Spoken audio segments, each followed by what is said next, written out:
ये यदुवंशी नहीं है, ये नकली है, आरएसएस से जुड़ा हुआ आदमी है।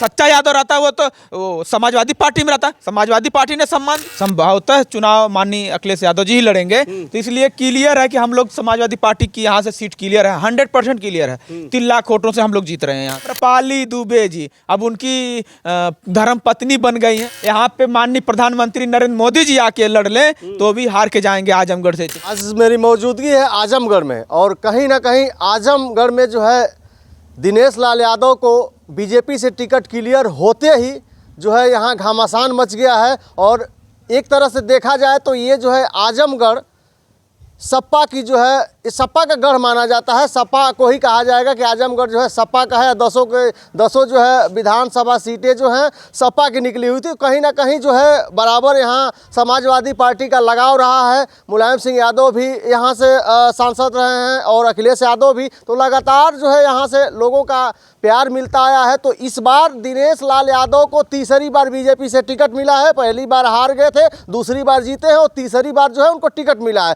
तो इस तीसरी बार में देखा जाए कि क्या उनका जो है काम पिछले 1-1.5 साल या 2 साल जो भी रहे हैं उनका जो है काम कितना है। यहाँ मैं आजमगढ़ का माहौल आपको बताता हूँ कि दिनेश लाल यादव का क्या माहौल है, इस बार उनके साथ क्या होने वाला है इस आजमगढ़ में। मैं बात करता हूं, मेरे साथ लालजी क्रांतिकारी जी हैं और ये काफ़ी एक धाकड़ नेता हैं, एक मजबूत नेता हैं और कहीं ना कहीं समाजवादी पार्टी के जो है सच्चे सिपाही हैं और समर्पित सिपाही हैं। मैं इनसे बात करता हूं। हाँ, क्या माहौल है आजमगढ़ का?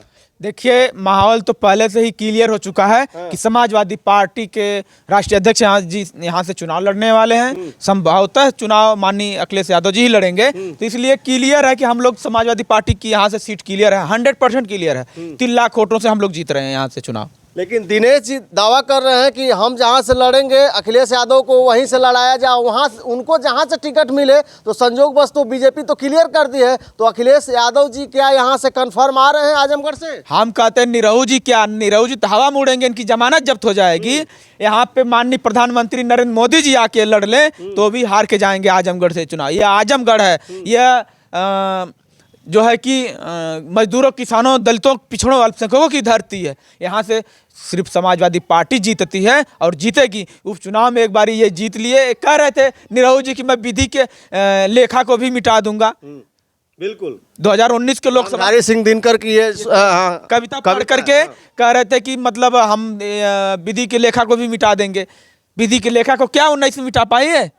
2000 जो चुनाव हुआ, उपचुनाव में जीत गए, तो ये सोचते हैं कि मैंने बहुत बड़ा तीर मार दिया है। तीर नहीं है यहाँ पे। आपसे मैं बात कर रहा हूँ तो ये जो है जितने दिन यहाँ रहे हैं, यहाँ आजमगढ़ में क्या क्या काम किए हैं? कुछ नहीं किए, एक भी नहीं, सिर्फ फिल्म शूटिंग करते हैं। एक तो कौन दुबे जी हैं, और क्या नाम उनका है, दुबे जी, अम्रपाली दुबे जी अब उनकी धर्म पत्नी बन गई हैं। पत्नी नहीं, धर्म, बड़ी बात कर रहे हैं आप, धर्म पत्नी बन गई हैं। तो क्या बताया जाए उनके बारे में? हैं, आप बताइए। आप एक पिछड़ा वर्ग का होकर के जा करके कहाँ पे आपने अपना कि हम यादव हैं, बीजेपी में सम्मान मिलता है हमको? कुछ नहीं सम्मान मिलता है। यादव सच्चा यादव रहता वो तो वो समाजवादी पार्टी में रहता, समाजवादी पार्टी ने सम्मान दिया। यश भारती किसने दिया था? आपको पता होगा, जब सरकार में थे माननीय अखिलेश यादव जी, तो कितना बड़ा सम्मान उस आदमी को दिए। उसने धोखा दिया। धोखेबाज लोग कभी भी किसी के हितैषी नहीं हो सकते हैं। वो तो भारतीय जनता पार्टी सोचा कि इनको दे दे टिकट, बना देंगे सांसद, वो तो सिर्फ यादव के नाम पे दे दिए। असली यादव रहता आदमी तो आता नहीं भारतीय जनता पार्टी में। कहीं ना कहीं उनके भाई हैं विजय लाल यादव, तो विजय लाल यादव अभी भी जो है सपा से जुड़ा हुआ है। कहते हैं कि हम सपा को छोड़ेंगे ही नहीं। सपा जो चीज़ हमारे परिवार के लिए किया है और जिस जगह पे हमको पहुंचाया है वो सपा है। अभी भी वो जो कहते हैं कि मैं सपा के साथ ही रहूंगा, उस पर क्या विजय लाल यादव पे क्या? विजय लाल यादव तो सच्चे समाजवादी पार्टी के सिपाही हैं।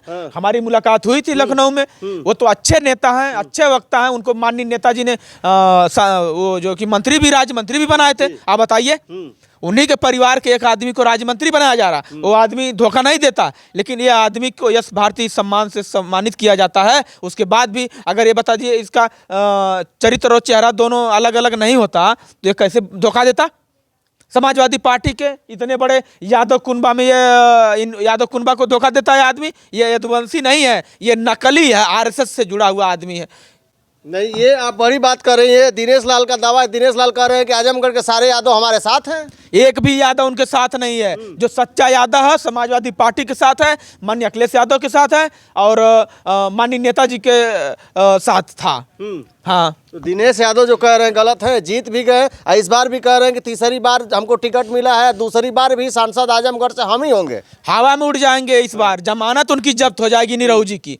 उनको पता नहीं है कि ये आजमगढ़ है। एक बारी धांधली करके इन्होंने जितवा लिया उपचुनाव, तो सोच रहे हैं कि अब की बारी धांधली होने वाली नहीं है। यहाँ का एक एक कार्यकर्ता उनसे लड़ने का काम करेगा। भारतीय जनता पार्टी के गद्दारों से, बेईमानों से, चोरों से, डकैतों से, ईवीएम चोरों से लड़ने का काम करेगा और लड़ करके हराएगा। इस बार चुनाव देख लीजिएगा, यहाँ से पीडीए जीतेगा, समाजवादी पार्टी का कैंडिडेट जीतेगा और जीत करके लोकसभा में जाने का काम करेगा। विकास के सवाल पे भी उनका कहना है, जैसे कई बार कह चुके हैं कई लोगों से कि अभी हमको टाइम कम मिला है, इस बार 5 साल अगर जो मिल रहा है भरपूर, तो हम इस आजमगढ़ को आजमगढ़ बना देंगे, इसको स्वर्ग बना देंगे आजमगढ़ को हम।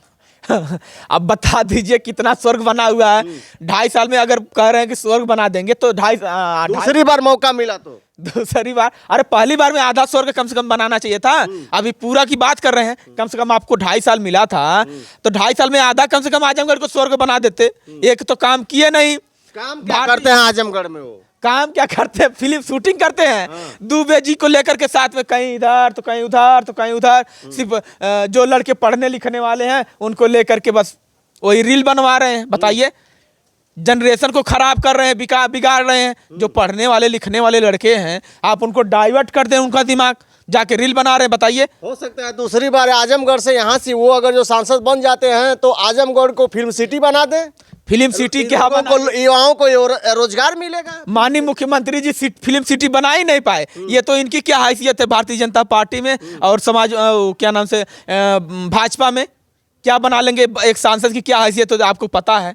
5 करोड़ की निधि है, 5 करोड़ में कितना ये विकास की गंगा बहाए होंगे ये तो भगवान जानते हैं, ईश्वर जानते हैं। ये तो सब ईश्वर को भी धोखा दे रहे हैं, भगवान को भी धोखा दे रहे हैं, तो जनता को कहाँ से छोड़ेंगे? जनता को तो ये सब पूरा लूट लिए, पूरा का पूरा लूट लिए सब। सांसद में सवाल भी उठाए थे अहिर रेजिमेंट के लिए और सवाल भी उठा, काफ़ी सराहनीय रहा कि नहीं कम से कम दिनेश लाल यादव जो है संसद में बैठ के अहिर रेजिमेंट बनाने की मांग की है। तो हो सकता है दूसरी बार अगर जो बने तो अहिर रेजिमेंट बनवा के रहे वो जो है। ये बताइए जब आपने आवाज़ उठाया, पूरा राज्यसभा में बहुमत भारतीय जनता पार्टी की, लोकसभा में बहुमत भारतीय जनता पार्टी की, उत्तर प्रदेश सरकार में भी पूर्ण बहुमत से सरकार है भारतीय जनता पार्टी की, विधान परिषद में इनकी बहुमत है, जो है कि विधान परिषद में भी बहुमत में है भारतीय जनता पार्टी के लोग। तो आप बता दीजिए क्यों नहीं बना? इनकी क्या तो कर रहे हैं, मांग तो किए। मांग से क्या होता है? मांग से क्या होता है बताइए? अरे मांग होगी तभी तो उसके बाद प्रस्ताव रखा जाएगा। तो कहीं ना तो रख के करवाना चाहिए था ना। इनकी क्या औकात है हम जानते हैं। ये सिर्फ नाच ले, गा ले, फिल्म बना ले, बस उनको यही काम करना है।